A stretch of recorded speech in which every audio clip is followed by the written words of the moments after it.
Before this march, we were given this talk by, I think it was the colonel, warning us about what we would encounter and using the most deeply unpleasant language about Palestinians. That really shocked me, actually. It sounds naive.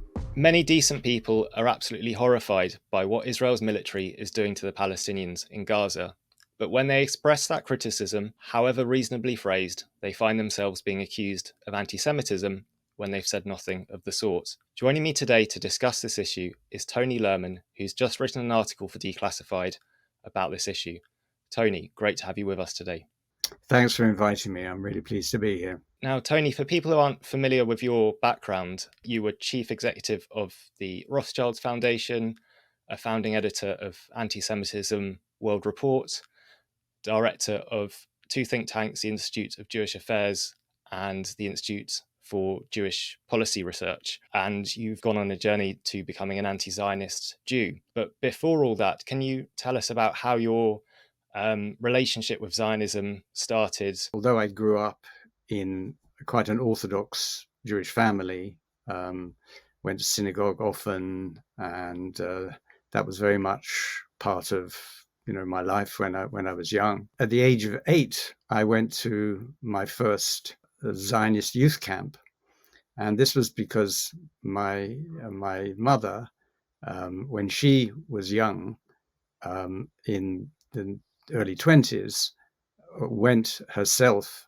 as a young Jew to one of the early meetings of a Zionist youth movement called Habonim. And although that was just something which was a kind of one-off for her, she and my father felt that we needed something other than just the Orthodox Jewish education. So I was 8 years old. I knew nothing about Zionism at all. It's only years later, really, that I understood exactly what it was that we were doing there, which was acting like soldiers, and it was camping and going on marches and all that sort of stuff. So really it begins from there. But I didn't actually engage properly with Zionism until I was 13, when I formally started going along to the meetings of the Zionist youth movement, Zionist Socialist Youth Movement, as it was called. As you became a teenager, it was particularly the Socialist Zionism, left-wing Zionism, and the Kibbutz movement that resonated with you. Yes, indeed. It was actually the socialism in those early years, from sort of 13 to 16, 17, 18, that were really, for me, I suppose, more important than Zionism, in the sense in which we took the Zionism, or I took the Zionism for granted. The whole Zionist story about returning to the land, and this was the destiny for Jews, and there was no future for Jews in the diaspora, and so on and so forth. Indeed, even when I then went to live in Israel after heading the Zionist youth movement, I was the general secretary of the Zionist youth movement when I was about 21 or whenever it was. I was still really concerned mostly with socialism and with the idea of living on a kibbutz and practicing the kind of socialism that was supposed to be so successful. That's the way it was saw at the time. In the youth movement, we hardly learned anything at all, by the way, about Palestinians. A Palestinian, actually, we were led to sort of understand, was in the 20s and 30s, for example, a Jewish person from the UK who was a Zionist and was going to live in Palestine. And because it was Mandate Palestine, they had a Palestinian passport. So that was the first thing that we heard about as far as the word Palestinian was concerned. Who were the other inhabitants? They were Arabs, sort of this kind of blanket term for everybody else. So there was no real understanding of who was there.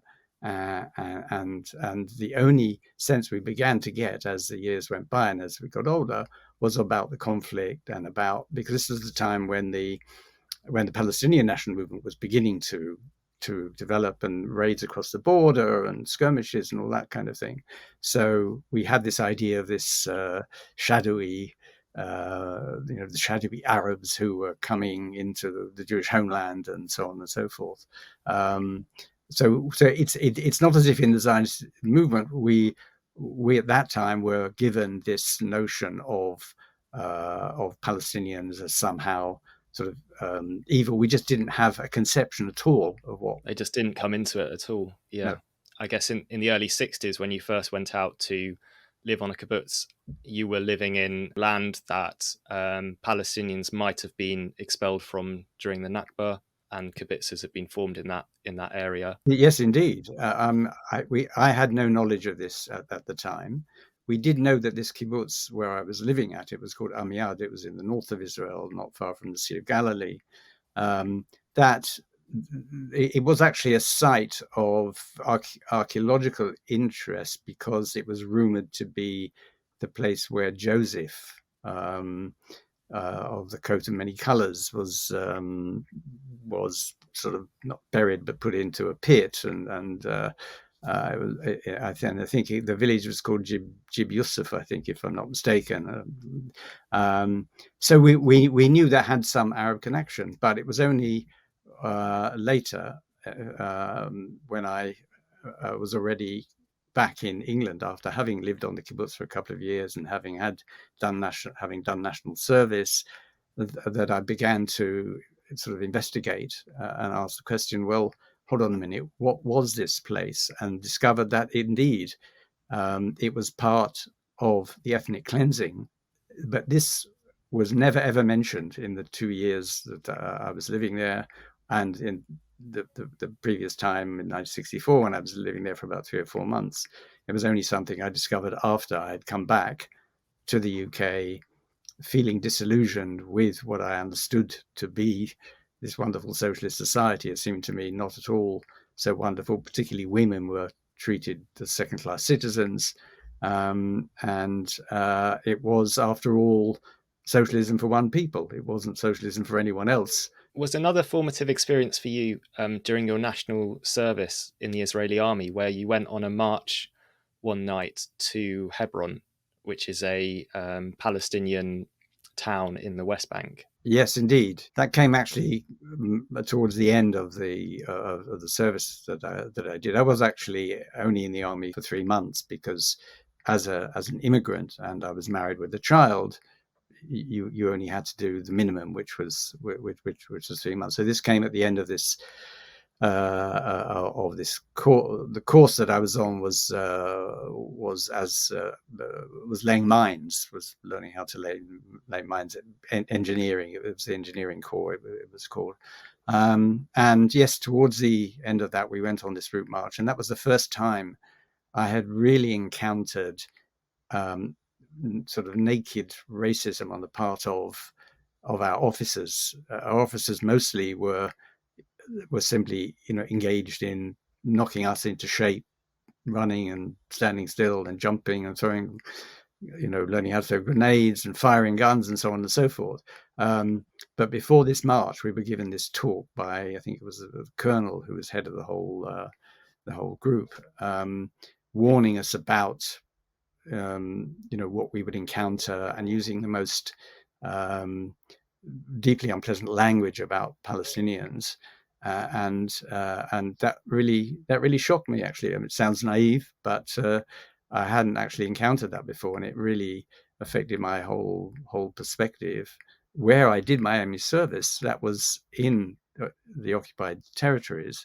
It was at a place called Gush Etzion, which I didn't know at the time, but that was at the heart of the settler movement. When I look back on that and how close I was to this movement that has come to actually dominate and take over, in effect, Israeli society and the government and so on and so forth. It's quite something to assimilate.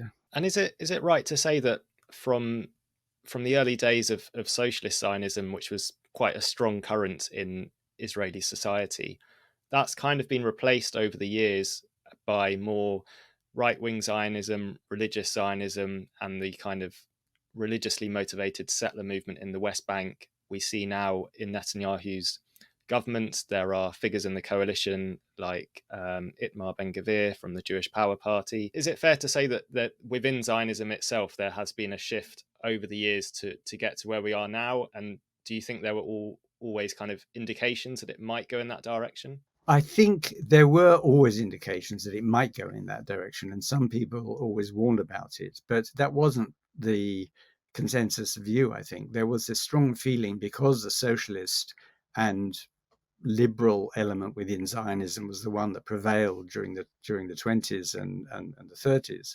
And Ben Gurion, the first prime minister of Israel, was such a powerful figure, and he represented that socialist strand.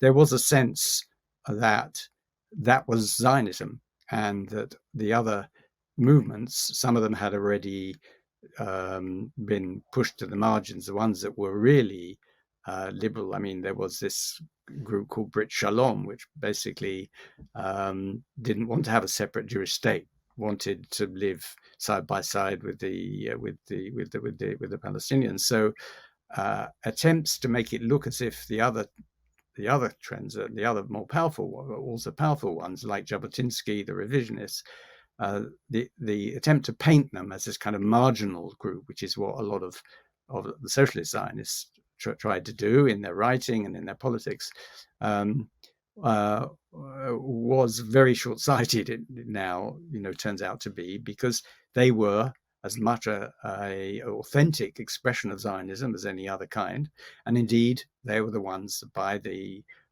after the Six-Day War, after 20 odd years or so of socialist Zionist government, began to take over, and within a few years, Begin was prime minister, and it's been a move rightwards ever since. We are now beyond that, because although Netanyahu still represents that strain of Zionism because of his own family connections and his past and so on, and his party Likud, on the other hand, that has now been overtaken really by the religious Zionists and this very extreme ethno-nationalist and what I think can only be called now fascist kind of Zionism, which has taken over, and we see it in the disastrous situation that we find today in Gaza and of course the West Bank. How's that sort of shift within Zionism played out in the diaspora, particularly the British Jewish diaspora? Because I know in the early 70s, after your national service in the Israeli army, even though you won an award, by that point you were pretty disillusioned and you moved back to the UK. But you were then very active in all sorts of Jewish organizations and working with many important Zionist groups in the UK. How did you see that shift over the years? And also, what was your kind of impression? You were doing important work against anti-Semitism. At what point did people start to say, well, anti-Zionism is anti-Semitic? That emerged actually in the 1970s, really. And I was already back in the UK in 1972. Some years later that after I had got a degree and so on, that I then went to work for this Jewish, actually it was a research institute to begin with. It was part of the World Jewish Congress. Already in the end of the 1970s, when I started working there were already these debates that were going on about the degree to which left liberal disillusionment with Israel that was beginning to develop. What was this exactly? I sort of plunged right into the middle of it, with my skepticism about Zionism developing, and I was supposed to be monitoring Arab countries and what was going on in Arab countries, and particularly the Third World and the non-aligned movement and their attitudes to Israel. And a lot of it was being understood and sold, as it were, to Jewish organizations and Jewish groups as being anti-Semitic. And I just didn't, when I looked at the data and I looked at the arguments and I looked at, yes, there was some of that, but actually, the vast majority of the opposition to Israel, it seemed to me, was political. Okay, it's extreme political in some ways, but you couldn't really call it anything else. So I was plunged right into those debates. And when I was editing as a kind of sideline a magazine called the Jewish Quarterly, briefly, my second editorial in that magazine was very fundamentally questioning the Jewish community's approach to anti-Semitism and so on. And I came full full force flat against the establishment of British Jewry. It was quite a controversy that went on within the community. The Jewish Chronicle newspaper was full of it for weeks at one point. And so that's when it started. It's in those years that it started. I think most people became aware of this debate about whether anti-Zionism is anti-Semitism during Jeremy Corbyn's leadership of the Labour Party, when there was this concerted effort to pass the International Holocaust Remembrance Alliance, IHRA, definition of anti-Semitism that said criticism of Israel was anti-Semitic, which many Palestinians and other people, of course, strenuously objected to. The IHRA working definition, as it's commonly called, has indeed sort of put a kind of a seal of approval on this conflation of the two, in a way that nothing before had actually done. Coming from an organization with Holocaust remembrance in its title, as I say in my article, it became something that was very difficult to sort of question. I mean, understandably, Holocaust, if you use if it's something to do with the Holocaust, well, there's a kind of automatic feeling that you have to be careful about what you say about things. But this is a sort of shameful appropriation of the Holocaust in a sense by 30 odd countries, many of whom within this organization, supposed to be international, actually, it's mostly European, many of whom have got terrible pasts in terms of anti-Semitism, and indeed some of them are still encouraging it and giving it a free pass in their own countries, like Poland and Hungary and some other places. A lot of work has gone on, as I'm sure you know, to try and push back against the IHRA, but the damage it has done and is still doing, particularly to Palestinians. I mean, I refer to it as basically a racist charter against Palestinians. The way that it's being used for that purpose is extremely serious and problematic, and is a major force preventing Palestinians from speaking out as they have the right to do. Thank you, Tony. I don't want to take up more of your time, but I'm sure there's lots of other things that we could discuss, perhaps in a future interview, or if you write another article for us. If people haven't read it already, it's on our website, declassifieduk.org. Please subscribe to our YouTube channel if you haven't already, and you can set up a donation to Declassified on our website. Thank you, Tony. Thanks for having me.